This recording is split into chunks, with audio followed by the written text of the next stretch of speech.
Hello my chess friends, today we are going to take a look at the game between Tigran Petrosian and Robert James Fischer. The game was played in 1971 in Buenos Aires, Argentina. So let's go. Tigran Petrosian had white pieces in this game and he chose d4. Fischer replied with knight f6, preventing e4 of course. We've got c4, g6, preparing bishop g7, which is a quite strong piece in the structure. Knight c3 to prepare an active move pawn to e4. But black here says no way in hell and plays d5. Immediately stopping e4. As you can see, we've got Grunfeld defense right here. Tigran had many options, but he finally chose bishop f4, bishop g7, e3, c5. The idea of this move is to open up the center for the beast from g7. Of course, I mean the bishop.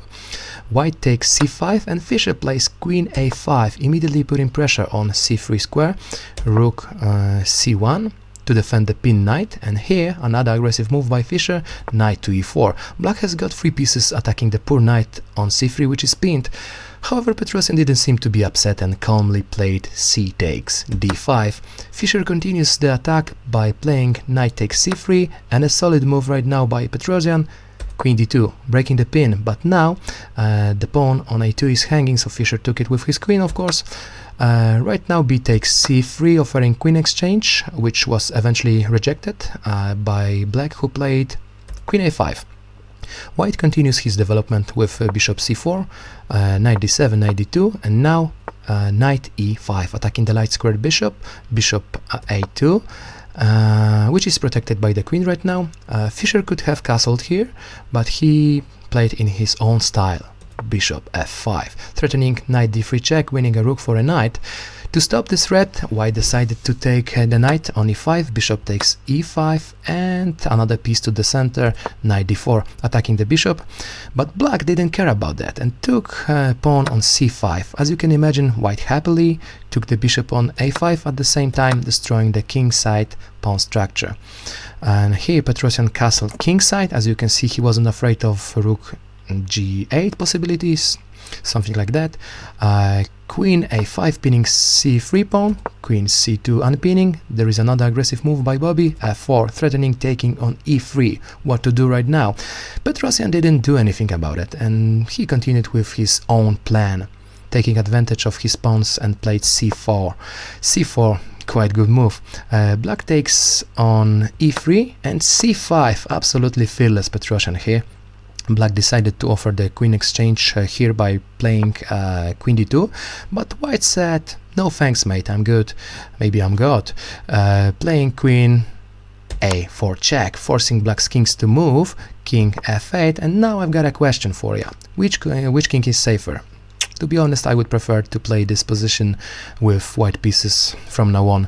The game continued. White rook cd1, attacking the queen. Queen moved to e2, and now absolutely great move by Petrosian. d6, opening black's king's position, but Fischer replies with a sneaky move, queen h5, threatening queen h2 checkmate. What to do now? How to defend that?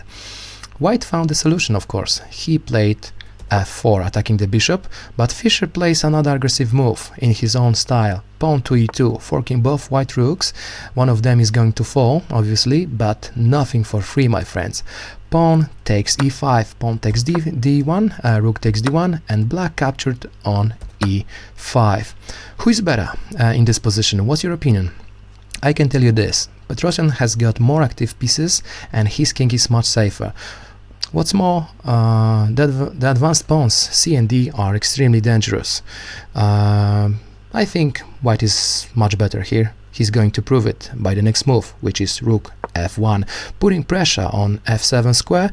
Black defended by playing f6, but Petrosian isn't going to stop attacking black's position and plays queen b3. Checkmate is waiting on f7, so what to do now? Fischer escaped king g7, but now queen f7, penetrating the team's black. Of course it's check, forcing black's kings to go to h6, and right now the position for black is hopeless.